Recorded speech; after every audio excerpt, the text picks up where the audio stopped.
Hi everyone, it's Edwidio Dada again. Sorry if I sound a little under the weather. I'm going through terrible allergies right now. But this week I chose to focus on Amanda Gorman's TED Talk called Using Your Voice as a Political Change. She shows how public speaking can truly inspire social change, and she uses confidence, structure, and honestly, emotion to show this. The first point that I would like to bring up is her first message, which was extremely effective because, as we learned in lecture three, a strong structure can help the audience follow along and remember the main ideas.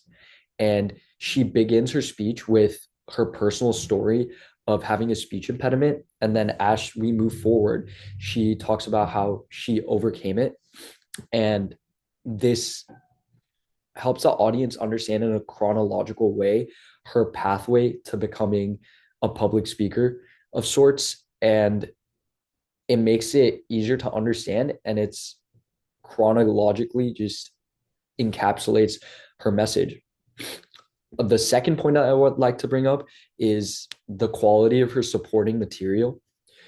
In lecture two, we learned that to be effective, you should use credible evidences and stories and even quotations at times.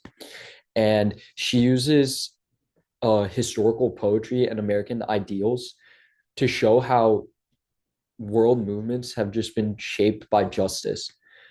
And she uses vivid language with that, which especially helps her out. And then another point that I would like to bring up, or sorry, my last point that I would like to bring up is the fact that her delivery at the end leaves a lasting impact. And this was shown in lecture four, where it was said that a strong conclusion and a confident tone can help the audience get closure. And Gorman ends by challenging us to recognize that using our voice is itself a choice. And communication is extremely crucial to making change.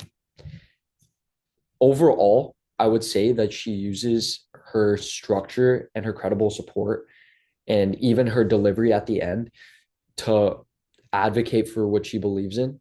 And because of this, this TED Talk is overall much better than it could have been, or sorry, would have been. But yeah, that's all I had to say for this week. Thank you so much for your time.